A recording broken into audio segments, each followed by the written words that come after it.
started here. As I said earlier, the topic of my second talk is the guy named John of Damascus. We're moving forward in history. The first two of not our speakers. I hope we're not from the 4th century, but the topics of our talks were from people from the 4th century. Here we have someone who lived and was born in the 7th, but lived most of his life in the 8th century. An important figure that we don't think about a lot, and his name is John of Damascus. And if we live in this part of the world, I think honestly, no matter where we live as Christians, we ought to think about him. I think he's a really important thinker. A lot of good, some not so good, but especially in this part of the world, as you'll see, I have a few quotes to begin that shows you the importance of John of Damascus as a thinker in the Orthodox tradition. And now we're beginning to use the word Orthodox with a big O. Not quite yet. I mean, obviously, as I said, John of Damascus lived in his main writings were in the early 8th century, and the schism doesn't happen until 1054 officially. But by this time, traditions had developed significantly, and for various reasons, the Eastern and Western traditions had developed very differently. One of the most important reasons, of course, was simply the language issue. People in the Western part of the empire tended to write in Latin. People in the Eastern part of the empire wrote in Greek, and this persisted throughout a lot of the Middle Ages. So you have simply just a different way of literally a different language of writing in. Some people have tried to say, since Latin's more amenable to judicial pronouncements, where Greek much more philosophical, that kind of dictated. I don't think it's the language so much, but the fact that they were speaking in different languages definitely kind of widened the gap between Eastern and Western parts of the church. Also the political, as David was mentioning, the political issues, the empire being divided. Then Rome becomes the Eastern Roman Empire. The Constantinople is the capital from Constantine. Anyway, Constantinople, as the name suggests, it's his city. So the Eastern traditions are quite different and develop quite differently than the West. So we're used to thinking of people in the Middle Ages, perhaps in the Western tradition, like Augustine, like Ambrose, like later Thomas Aquinas. But we're not really, as Westerners, don't think about John of Damascus as an important Christian thinker. But let me read you a couple quotes. The first one is from an Orthodox priest of the last century called Alexander Schmemann, very important person who founded a seminary in New York in America, a Russian Orthodox seminary, and he writes, John of Damascus's most important work, The Orthodox Faith, has remained the summation of Greek Orthodox theology, to which nothing was added and in which little change was made in subsequent centuries. So you can see, if you want a summation of the theology of the Greek Orthodox Church, according to this priest who is from a Russian Orthodox tradition, but still, of course, very much influenced by the Greek Orthodox, this is what he says. It's John of Damascus and his most important work on the Orthodox faith. But lest you think that's just the point of view from within, also Philip Schaff, who's a very important historian of the 19th century, Reformed guy, he has this to say about John of Damascus.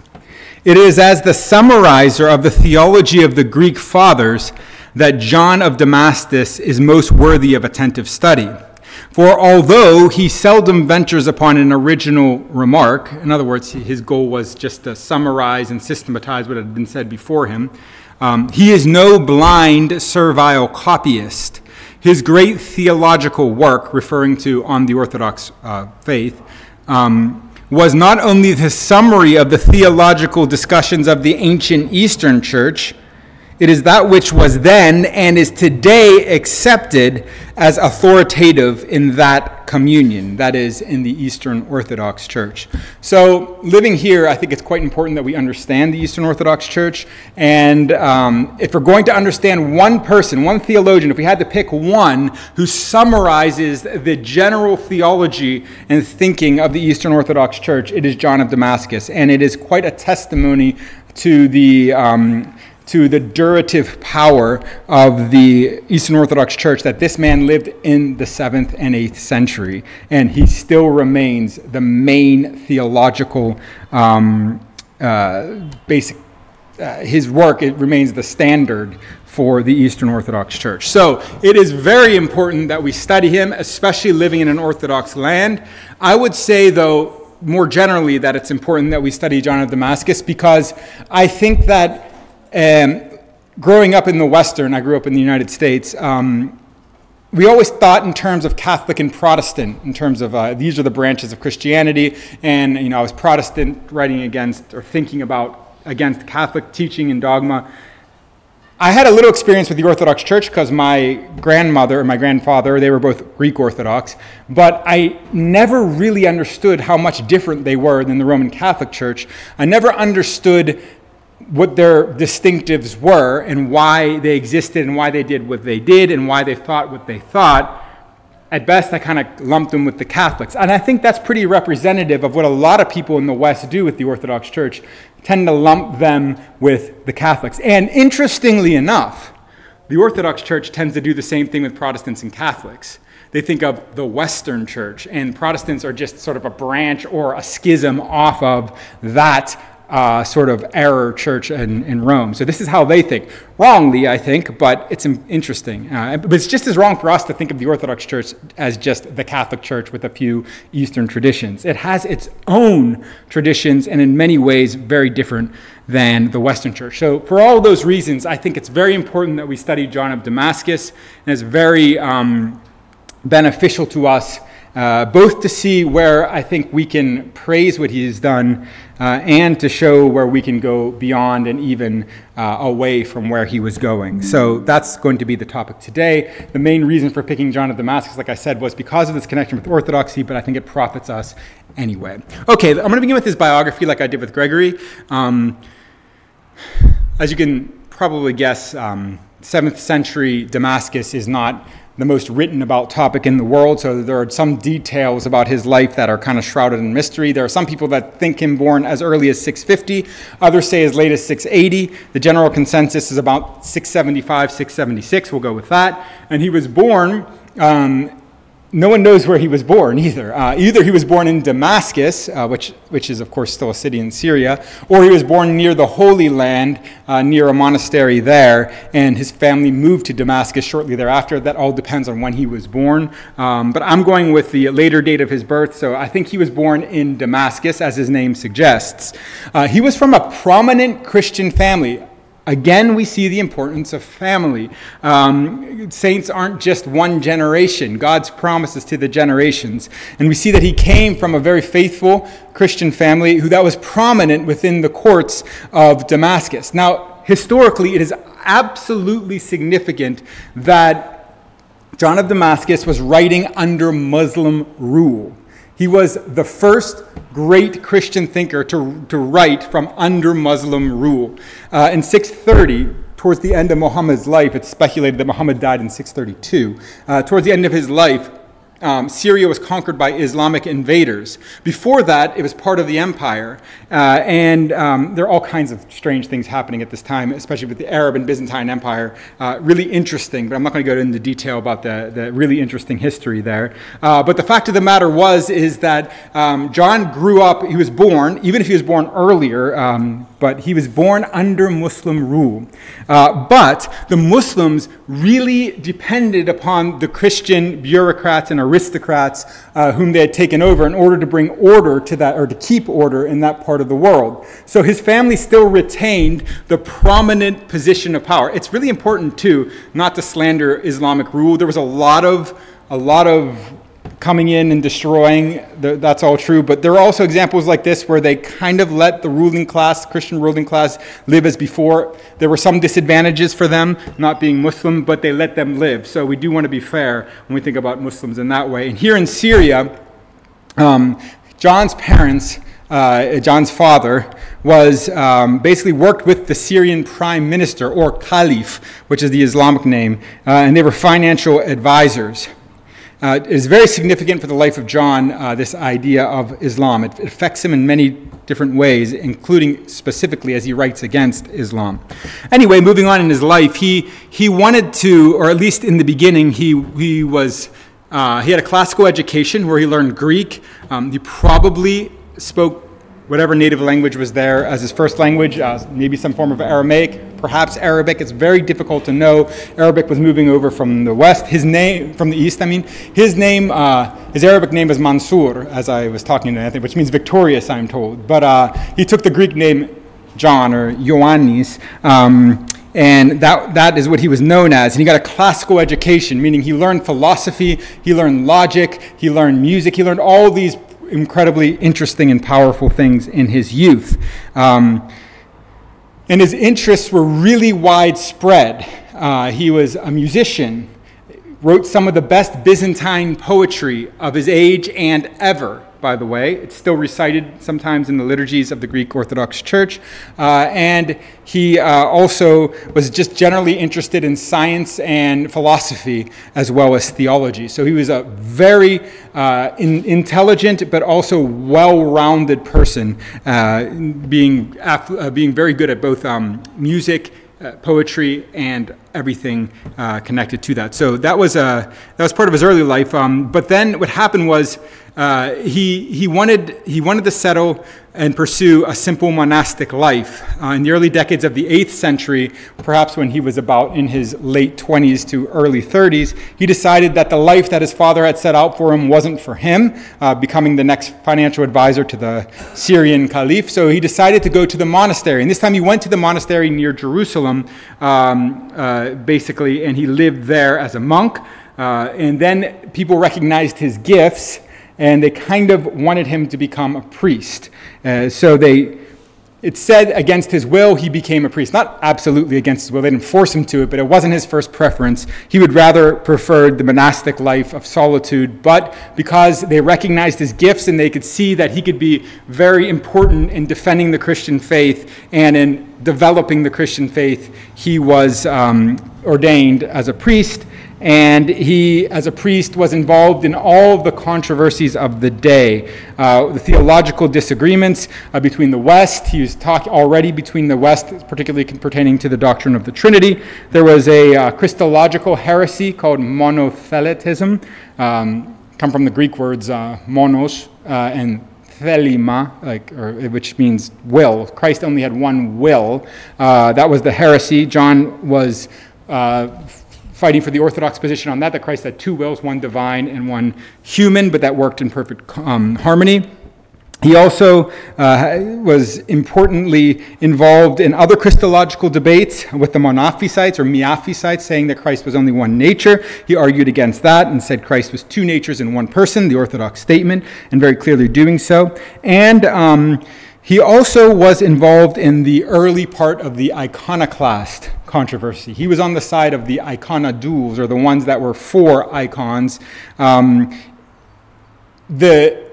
official debates hadn't really gotten to full swing when he was born or when he was writing and flourishing. Later, 787 is when the Second Constantinople Council happened, and that's when the iconodule position was enshrined, and later in 843 with what's called the Triumph of Orthodoxy. But here he was involved as an early thinker connected to the iconoclast controversy, or the iconodule controversy between those two positions. We'll see how that's important, and we're going to go over his writings just to let you know biographically that he was involved in this. After about 40 years of service in the church, John died in about the year 750 at the age of about 75. Like I said, there's always these about. We're not exactly sure about these things. After many years of tireless service to the church.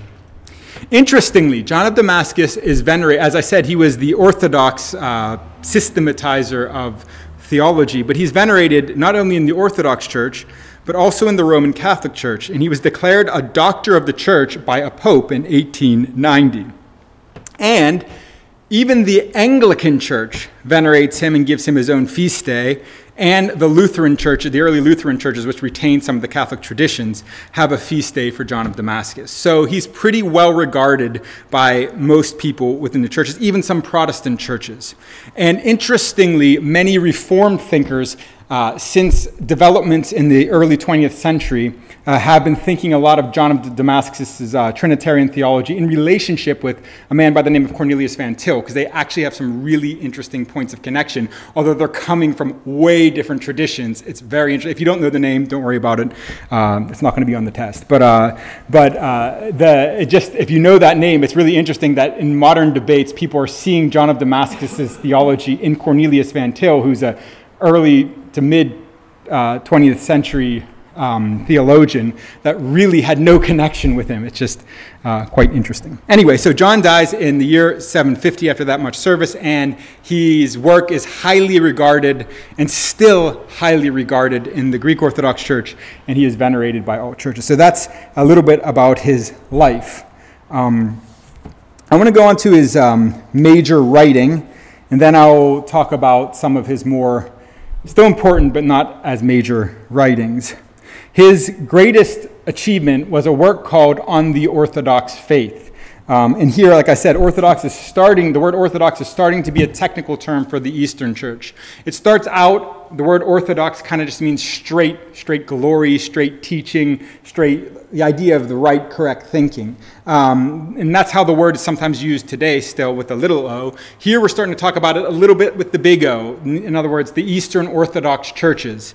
And his work on the Orthodox faith is clearly in contradistinction to the Western churches. Now, he clearly thinks it's also Orthodox in a little o sense as well, but it's important to understand contextually that he's using this term also to describe the Eastern churches. And a certain branch of the Eastern churches, by the way, what's called today the Oriental Orthodox churches, Coptic, certain Antiochian Orthodox churches, they don't hold to the Chalcedonic formula, the formula of Chalcedon, which was in 451 about Christ's person. One person, two natures united, but not confused or anything like that. But so it's talking about a particular branch of the church, not just Orthodox with a little o. And in this work, the key word in describing this work is the word union. In fact, I would say that the word union describes John's whole theology. And I'm using the word theology in a comprehensive sense, not just related to God, but related to Christ, related to salvation, related to humans, related to the church. The word union is a unifying factor in John of Damascus's work. And his whole thinking is based on three different unions, beginning with the Trinity, the union within the Trinity. John, in line with the Cappadocian fathers, Gregory, as I talked about earlier, and the other Gregory and Basil, wants to focus on the persons of Christ, not to the detriment of Christ's nature, but that's where the focus is. For John, reality is basically personal. But then you have to think about, if you're focusing on the persons of the Trinity, you have to try to understand how they're united too. Because obviously we don't believe in three gods. So a lot of people, if they focus on the persons of the Trinity, will then try to see how the three persons can be united. In the West, and this is a gross generalization, but I think it's helpful, in the West, they tended to start with the one God, and then tried to see how that one God can have three persons as well. The East tended to do it the other way. Three persons in the one God. How can these three persons constitute one God? It's just a different emphasis, but a different emphasis that led to different theological strategies. Some people think that the West became more scholastic because of its focus on the one nature of God, and the East became more mystical because of its focus on the persons of God. Maybe that's true. But anyway, John focused on the three persons of the Trinity. And in delineating how those three persons could be one God, he emphasized the union or the mutual indwelling of all the persons in each other. He used a term, and it became a technical term in theology, a very important technical term that perhaps you haven't heard of, but it's an important one. It's called perichoresis, or sometimes they call it perichoresis in English. That is a mutual dwelling of the three persons in each other. John used the scripture to defend this. He talks about this. He does get a bit up there, so if you don't understand all these words, that's okay. But this is what he says: "For with reference to the uncircumscribed deity, the infinite deity, God, we cannot speak of separation in space as we can in our own case.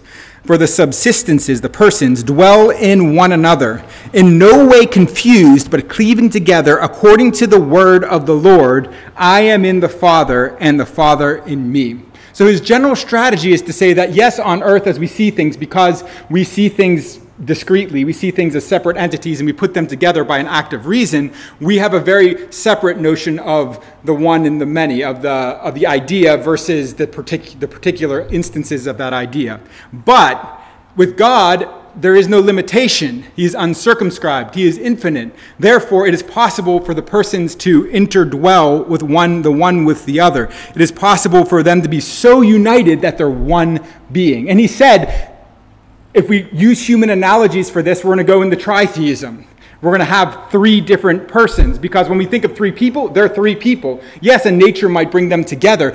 They're all humans, but they're three distinct persons and they're three distinct beings. But with God, they're so united that the three persons actually constitute one being.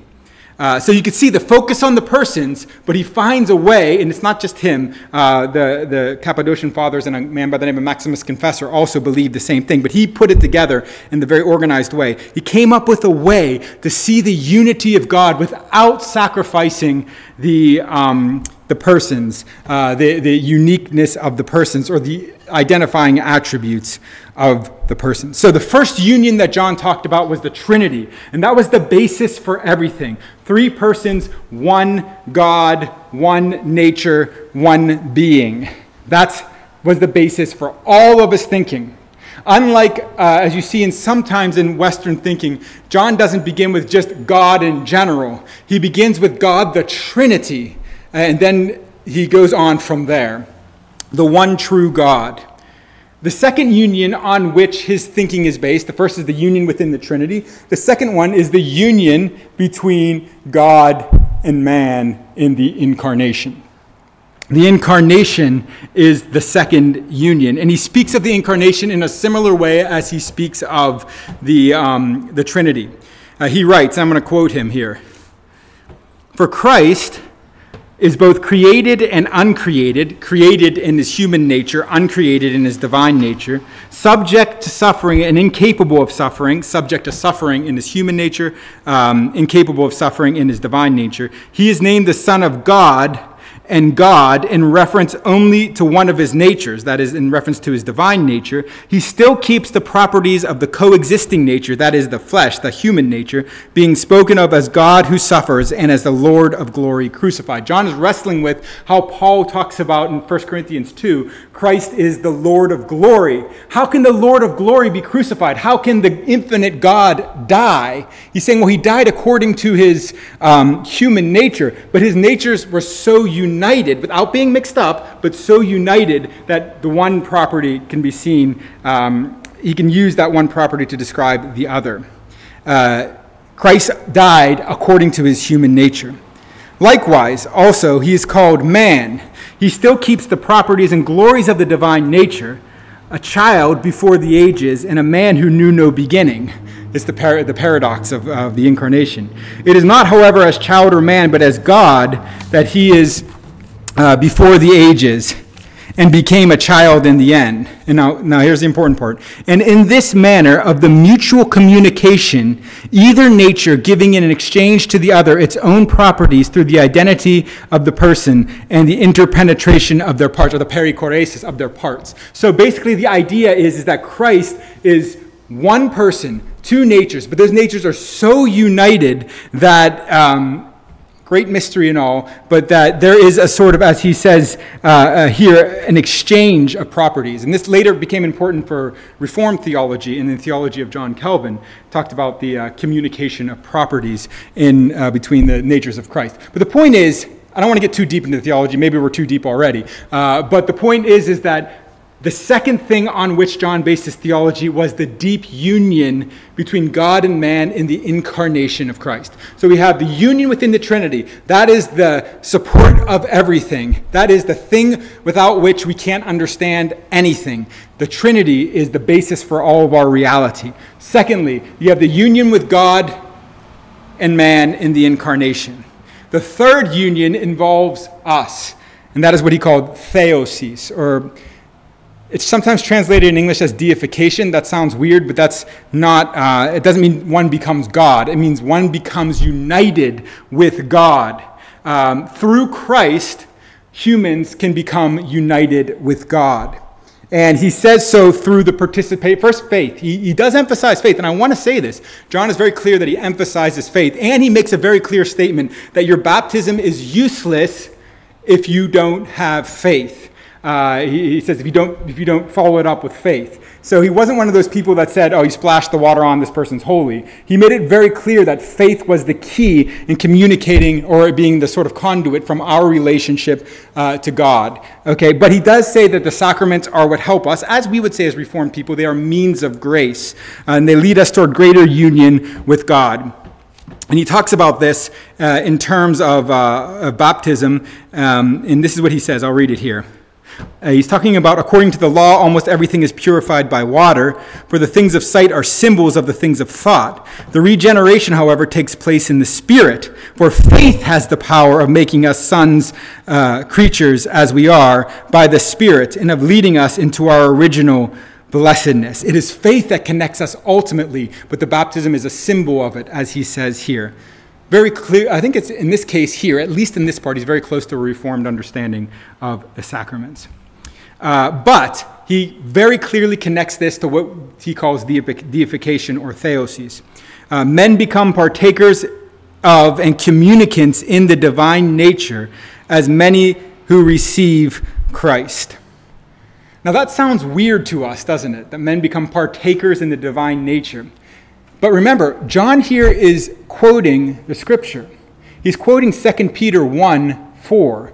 And in 2 Peter 1:4, Peter says that through faith, we become participants in the divine nature, which does not mean, neither does John want it to mean, that we become in any way God or God-like ontologically. We are God-like in some ways, of course, but we are created in his image. But we don't partake of God's being and be like taking a God pill and become God or that sort of thing. That's not his idea.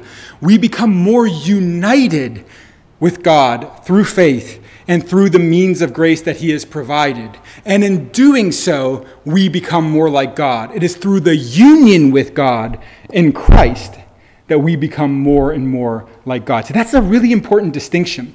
And I see John here fighting on the one hand against the superstitions of the people, and on the other hand against the Greek philosophers of his age. The Greek philosophers thought in terms of nature, in terms of becoming, they couldn't think in terms of union. And he's fighting against that with his idea of, no, we are united to the deity, and therefore we become more and more like him. On the other hand, John is rejecting the sort of superstition that comes with material things, like using them as magic pills or something like that the people, the superstitions of his day were wrapped up in. He is trying to walk the biblical line, and for that we ought to be thankful. He doesn't always get it right. There are some times when he goes one way or the other, but his theology of union is really helpful in avoiding those errors. And I would say his whole on the Orthodox faith is based on this theology of union. First of all, Trinity. Secondly, incarnation. Thirdly, the church and theosis, becoming like God, the participants in the divine nature. Which, by the way, John Calvin said that the greatest blessing is participation in the divine nature. This is not something that is only the Eastern Orthodox. But sadly, there is a but here.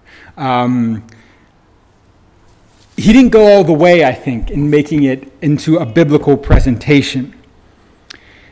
In his On the Orthodox Faith, he does show awareness of the history of salvation and God's covenant plans, but he does not emphasize these things.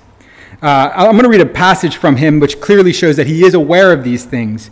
He talks about humans, or Adam, was snared by the assault of the arch-fiend, in other words, the devil, and broke his Creator's command, and was stripped of grace, and put off his confidence with God, and covered himself with the asperities of a toilsome life, and clothed about with death, that is, mortality, and the grossness of flesh, and was banished from paradise by God's just judgment, and condemned to death, and made subject to corruption. Yet notwithstanding all this, in his pity, God gave him his being, and who in his graciousness bestowed on him a life of happiness, did not disregard man. And then he goes on to recount the history that God did not disregard man. He talks about the flood. He talks about the Tower of Babel. He talks about Abraham. He talks about the law. So he has an awareness of the history of God's people and God's covenants with his people. But this is not an emphasis. Instead, he seems to interpret this fall in the metaphysics of Greek philosophy.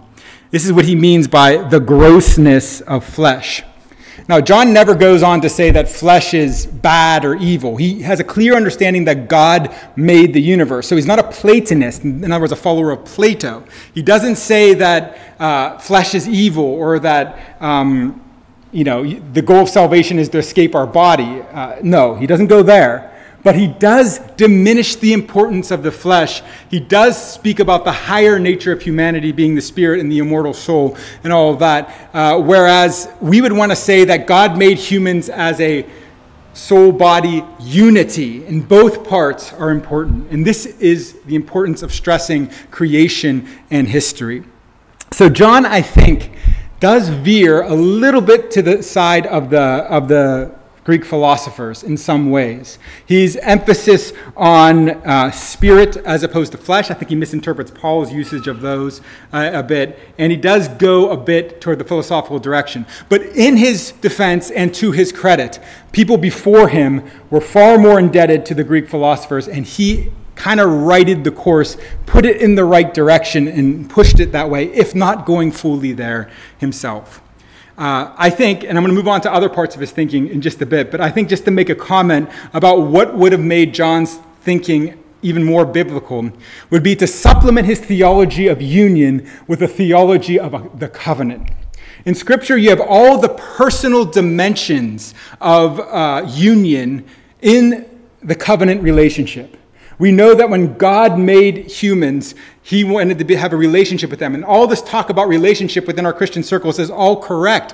God wants to have a relationship with his people. The great covenant statement is, I will be your God and you will be my people. And God wants us to become more and more like him. That is what sanctification is. That is what glorification is. We are like mirrors reflecting his glory, becoming more and more like him. So deification, as far as it goes, is true if we mean that, being united to him. But there's a whole nother dimension of the covenant that John does not emphasize. He is aware of it, but he does not emphasize it. And that is the sort of legal structure of the covenant, the framework of it. The idea that God is judge, the idea that humans have sinned against him, and that is not merely just corruption and death, that is also a breaking of God's command, and therefore that which brings about punishment.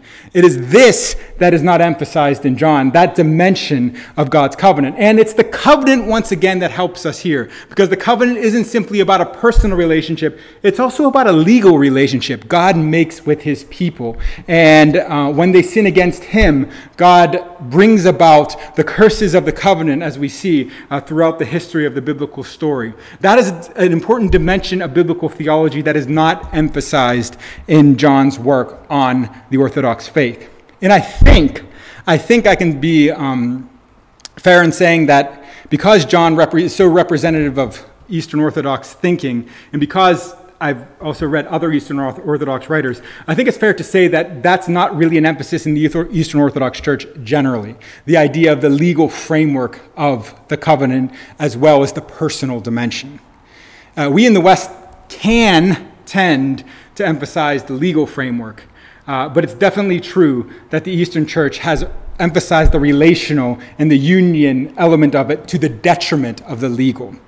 So I think that if we're going to go beyond what John is saying here, we need to bring about the idea of the covenant, which, by the way, I think is the greatest development of the Reformation, was the idea and the notion of the covenant being at the center of all the things, because it's so comprehensive. It encompasses the legal, it encompasses the personal, it encompasses the eschatological. Okay, so now I'm going to move on to another part of John here. I don't want to be, oh man, I can talk about John a lot. I like him. But anyway, he is also the first writer against Islam.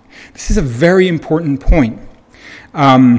He has some very funny things to say about Islam, but actually gives us a really interesting perspective on how the early Christians thought of Islam. Basically, he talks about how, and I'm going to read here what he says, how the Christians and the Christian message was witnessed by with people. The resurrection of Christ, there was witnesses there. Muhammad received his revelation while he slept. And John says he could just be spinning his own dreams. You know, how do we know this is true? The Old Testament is not a witness to Islam, although nowadays they try to make it, but it certainly in John's time they weren't even trying to use the Old Testament. But that wasn't a witness to Muhammad and his work. Muhammad himself received the message when he was sleeping, according to what John writes here. So where are the witnesses? Where do we see the objectivity of this faith? And that is an important point, that Christianity separates itself from other religions. Christianity is not a secret religion. It's not a religion that we need to hide from others, or there's secret knowledge in there. Christianity is a religion that always has been public, and its claims have always been able to be investigated in a public way. The tomb was literally empty, and we have witnesses that saw that. This is always an important part of the Christian message. And John here brings this up, and he says, where are they in Islam? That's the first thing he says. He also talks about how the crazy sort of traditions and superstitions involved in Islam. He says that this is really interesting if it's true. I don't know if we can ever corroborate this, but he's saying that Muhammad, Arabic religion at the time before Muhammad was really diverse, very interesting. Some Christianity, some Judaism, some paganism, it's all mixed up. And that's why you get a religion like Islam. But anyway, you have in that he says that their idea of Allah came from an Arian bishop. That's what he said, who had went on. We talked about Arian in the previous talk, the ones that denied that Christ was God, that he was either some angelic power, that he was like God but not God himself. So it came from there, and then it got wrapped in all the superstitions and traditions of that Eastern Arabic peninsula over there. I think that's a pretty fair assessment, certainly from a Christian perspective, there's no doubt about that, but it's a pretty fair assessment of what Islam is. Islam is not its own religion, in a sense. It is a Christian heresy, just like Arianism is. It's kind of a form of Arianism. And it's important that we understand it that way, because that's how the Eastern Church has always thought of it, and I think that is a correct thing. It's not... I'm not saying that makes it more Christian or anything like that. I'm saying that it's just as a historical way of understanding Islam, that is quite important. And John, being the very first important writer to write against Islam, emphasizes that, and the fact that its messenger was revealed to him in all kinds of secrecy, and that again is against how religion ought to work. It's got to be open. Okay, so he was also writing against Islam. The last thing before I close, because I don't want to take too much time here, is his view on icons. He's known a lot as what's called an iconodule, or someone who was in favor of the veneration of icons. One of the key differences you see in this church here, if you compare it to an Eastern Orthodox church, is there are no icons in this church. And in the Eastern Orthodox churches, there are. And there are all kinds of historical reasons for that. And the great iconoclastic controversies actually didn't happen in John's day. They happened just a bit after. But they used John's theology to talk about the veneration of icons and in favor of it. And before we get too judgmental on John, I think it's really important to understand that the basis for John's argument for using icons was a very biblical basis. Whether it was correct for him to apply that to icons is another question. I don't necessarily think it was. But the truth of what he's saying here. Let me read what he wrote here. He says this: I do not worship matter. He's making a distinction between veneration and worship, which is still important in the Eastern Orthodox Church now. He says, I do not worship matter. I worship the creator of matter, who became matter for my sake, who willed to take his abode in matter, who worked out my salvation through matter. Never will I cease honoring the matter which wrought my salvation. I honor it, but not as God. How could God be born out of things which have no existence in themselves? God's body is God because it is joined to his person by a union which will never pass away. So he's making a distinction here. He does not worship matter, but he honors matter precisely because Christ became matter. Now we need to compare that with the Islamic understanding of matter. For the Muslims, and it's still like this to this day, God cannot in any way be represented in matter. Why? Because God is beyond that. And as soon as we see God represented in any way that is human, we say, no, God is totally different than us.